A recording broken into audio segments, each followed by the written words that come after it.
Bueno, cuando hablábamos del intercambio iónico referido a la selectividad, estábamos haciendo referencia a que la presencia de algunos iones particulares se expresa a menudo en una relación de equilibrio utilizando el denominado coeficiente de selectividad. Este coeficiente de selectividad está relacionado justamente con las unidades que participan en el intercambio iónico. En este caso, si tenemos dos componentes A y B, el, en el caso de que uno de ellos esté en la resina, pasa a la fase de solución, cambiando la situación de equilibrio, por decir así, que hace que la selectividad en este caso de la resina, permita que se retenga uno de ellos y pase a estar dentro de la resina.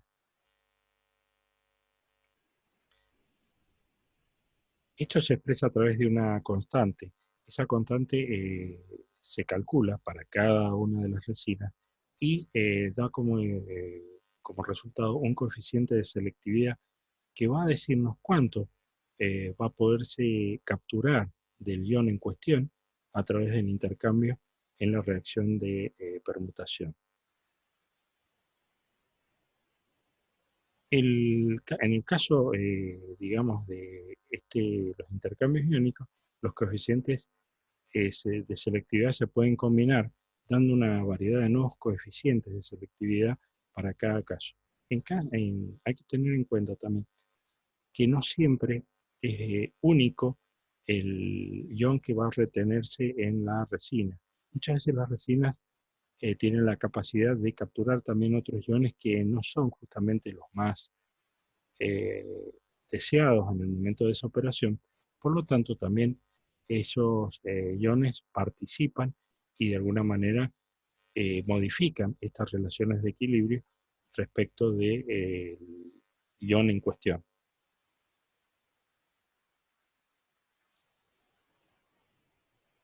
En general, lo que se utiliza es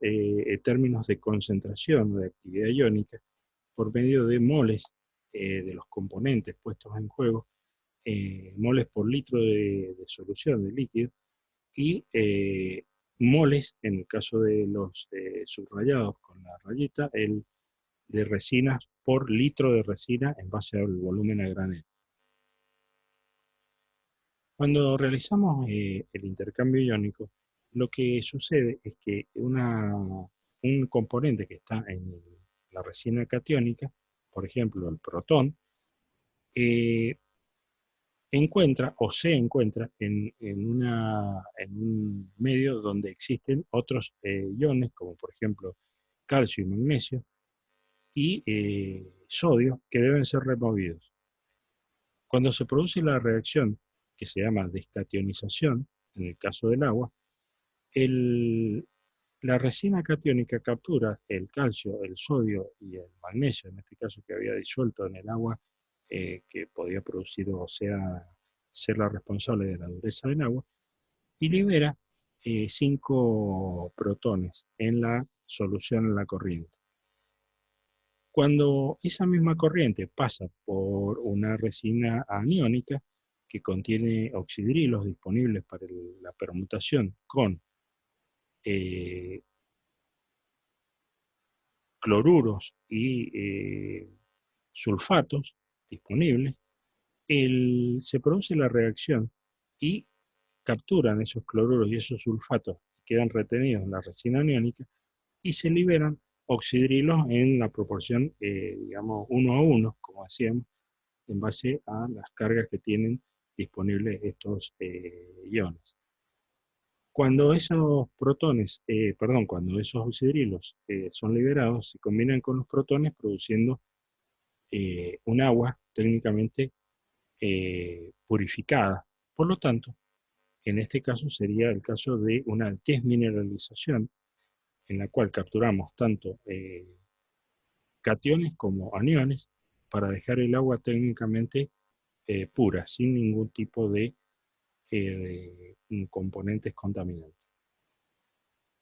Como decíamos que las resinas de intercambio son estructuras poliméricas tridimensionales y también contienen grupos funcionales solubles en agua, las resinas, tanto catiónicas o aniónicas, dependen del tipo de ion que pueda ser intercambiado, justamente con esa característica. En general, en un mecanismo de resina, no es nada más y nada menos que un paso de iones en un sentido y en otro a través de una superficie del sólido que sería la resina de intercambio, sino que en este proceso aparece primero una adsorción a la que sigue una reacción química. Al ponerse en contacto el electrolito con el ion intercambio, los iones de la resina se orientan hacia la capa o la cara límite, superficie del sólido, circunstancia que puede apreciarse por una variación en la resistencia eléctrica que experimenta la disolución iónica. Dichos iones vencen la resistencia a la difusión y se absorben y luego se fijan químicamente sobre la resina de intercambio que libera otros iones que a partir de ese momento han de recorrer el camino inverso al de los iones sustituyentes. La aparición en la disolución de estos iones de sustitución liberados por la resina de intercambio vuelve a determinar una variación en la conductividad de la disolución iónica. De esta manera, eh, se mide de alguna manera el comportamiento que tiene la resina respecto del intercambio iónico. Para el proceso de absorción, que es la fase previa al intercambio,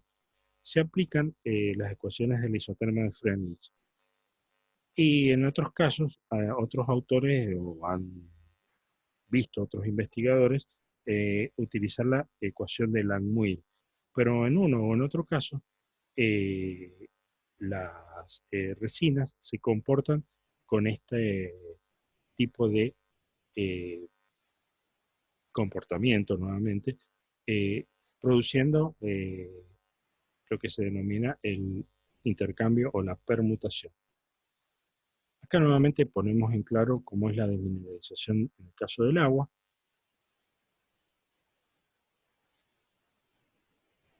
Y